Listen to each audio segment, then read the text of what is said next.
Welcome to the next instalment. Thanks for the interruption, Catherby Salesman. Just let everybody know there are pineapples, lovely fresh ones, on sale in Catherby. Anyway, welcome to the next instalment of the A to Z Master Quest Cape Guide. I'm Hunter Esk, or the RuneScape Lorehound, and today we'll be covering the Angles of My Ring and Annihilator requirements. As per usual, I would recommend that you watch my MQC Lengthiest and Highest Requirements videos first when they pop up via suggestion cards. This is because it is important to start some requirements early in your grind. Also, if you have missed the previous A to Z guide where we covered All Rise, a mini shipment and a new direction, please click the suggestion card that comes up now. For these videos I'm going to assume that you have the quest point cape, but I will attempt to include the quests, skills and any other requirement you need for each achievement. In addition, I do try to make these video guides Iron Man friendly. With that, let's get started with Angles of My Ring. The first achievement we are covering today is the Angles of My Ring achievement, and this is worth 15 rune score. You must return the wedding ring after the Light Within.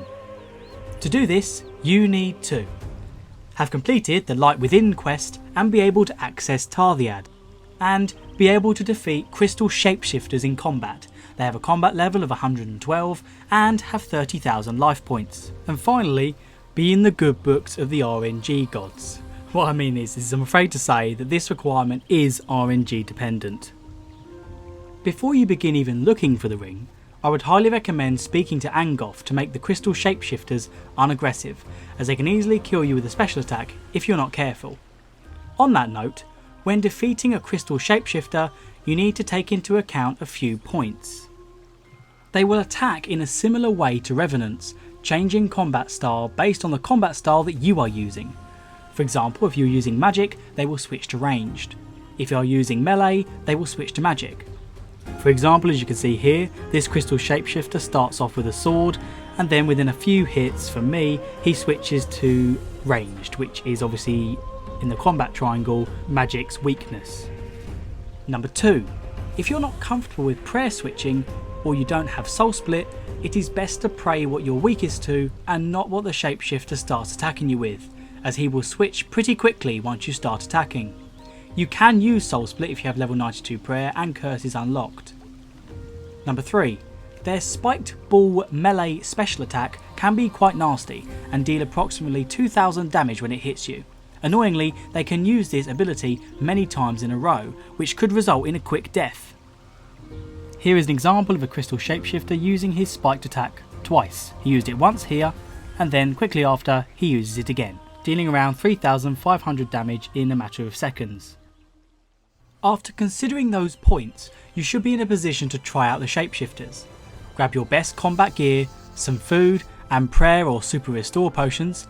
A yak may be useful if you plan to stay for a while and you have 96 summoning. If not, use a lower level Beast of Burden.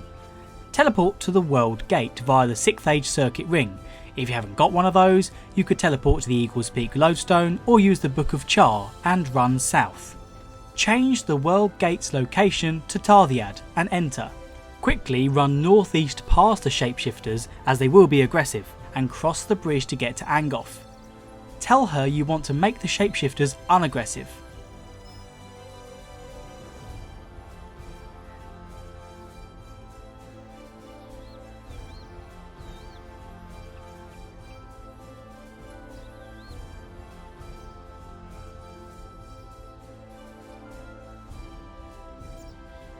Cross back over the bridge and begin killing the shapeshifters one at a time. You can try multiple if you are a skilled PVMer. The ring that you need to obtain is called the Ancient Elven Wedding Ring and is a very rare drop from these guys. You may get lucky and get it early, but it is likely, unfortunately, that you will get many kills with no success. As you get your kills, be sure to pick up the Tarthian crystals that they drop. I say this because you can purchase attuned crystal armour from Angoth with them. Why would you want to purchase attuned crystal armour from Angoth, I hear you ask? Well, because each piece of attuned crystal armour worn significantly increases the chances of the wedding ring drop. Once you have gathered 750 Tarthian crystals, go to Angoth and purchase the gloves or the boots, as they are the cheapest. Equip them. make sure that you don't buy the normal crystal armour by accident. Normal crystal armour does increase the chances of obtaining the wedding ring, but not as significantly as the attuned. Therefore, in my opinion, it is worth saving for the attuned. Alternatively, if you do have a set of crystal armour in the bank, make sure you use it when you kill these guys. Once I bought and wore one piece of the attuned crystal armour, in my case it was the gloves, I got the wedding ring within 30 minutes of killing the shapeshifters. When I got the ring, I was at just under 500 kill count. If you are still unlucky and not getting the wedding ring drop, I would recommend saving more Tarthian crystals and buying the other cheaper piece of the attuned crystal armour when you get 750 again. Hopefully it won't get to that point, but as I said earlier, it is in the hands of the RNG gods. Once the wedding ring drops, pick it up and give it to Angoth.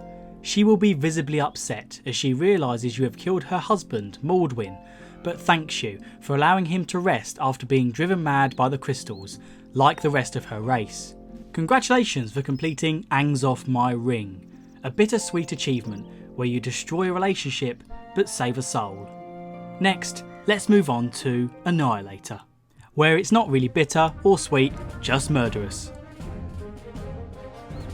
The second and final achievement we are covering today is the Annihilator achievement, and this is worth 20 rune score. You must earn the Annihilator title by fighting all 4 Nihil at once. To do this, you need to have completed the Fate of the Gods quest and be able to access Frenescae, have tier 80 magic gear, I would recommend using magic, and having Virtus armour with at least an Armadyl battle staff, Virtus wand and book, or a higher tier weapon. Additionally, I would recommend completion of the quest Desert Treasure for Ancient Magics, the Temple at Sentiston for curses like Soul Split, Turmoil or Affliction if you have it unlocked, and City of Sentiston for the new Ancient Magic spells that came out recently. Level 94 plus magic for Ice Barrage or level 96 plus magic for Exsanguinate. Please bear in mind these high level spells are not required, just recommended. Level 96 plus Herblore for overloads, although super magic potions should be fine. Completion of the Hard Seers Village task set for the enhanced Excalibur, which aids healing. And finally, level 96 summoning for a Pack-Yak, although a War Tortoise would work if you don't have 96 and you have 67. I would now like to raise a point about the combat gear requirement. I may not be 100% accurate with any of my combat gear recommendations in these videos, since PVM is not my expertise. Whilst I recommend using magic and having all the recommended levels, gear and unlocks, lower gear and other styles could quite possibly work, and my recommendations could be inaccurate. So feel free to try out lower level gear or other styles and let me know in the comments how you got on. Here is the gear that I used to kill the Nihil when recording it for this video.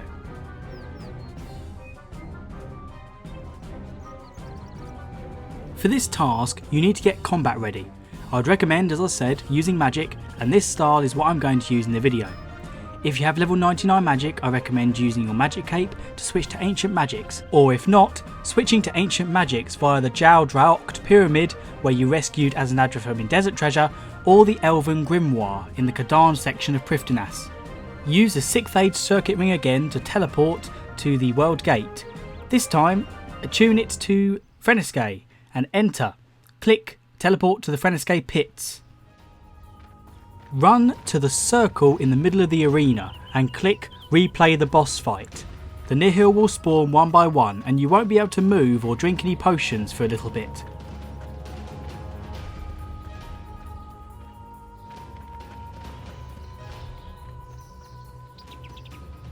The Nihil will run away from you if you don't hit them.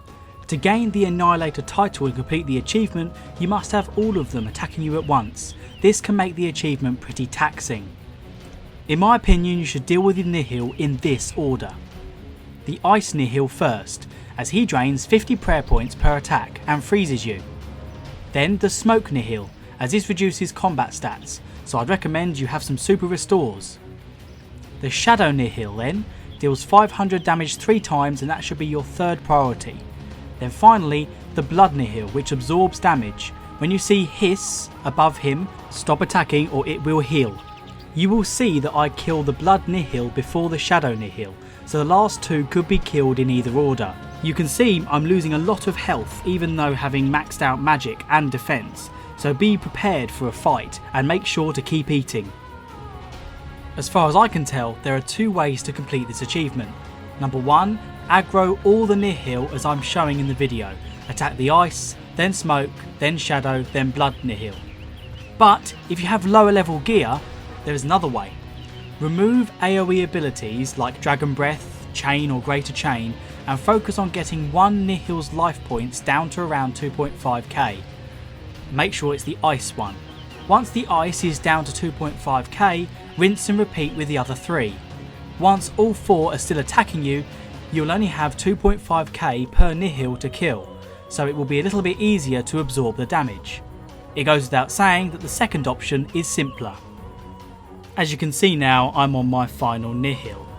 Once you kill all the Nihil, the game will tell you in purple that you've unlocked the Annihilator title, and the achievement should pop up, as long as they were all attacking you at the same time. Well done for earning the Annihilator title. Give yourself a pat on the back if you're not an experienced PVMer and you managed to do this one. So, another 2 achievements done, and we still haven't finished the A's. We have covered 9 of the A's so far, which is exactly half of the A requirements. There are 18 in total. I hope this guide helped you. If it did, please drop me a comment and a like. Please subscribe, as I'm planning to release more of these A to Z MQC guides. If you have a question about anything you saw in the video or you get stuck with one of the achievements, please drop me a comment and I'll get back to you as soon as I can. Thank you very much. I'll see you in the next guide.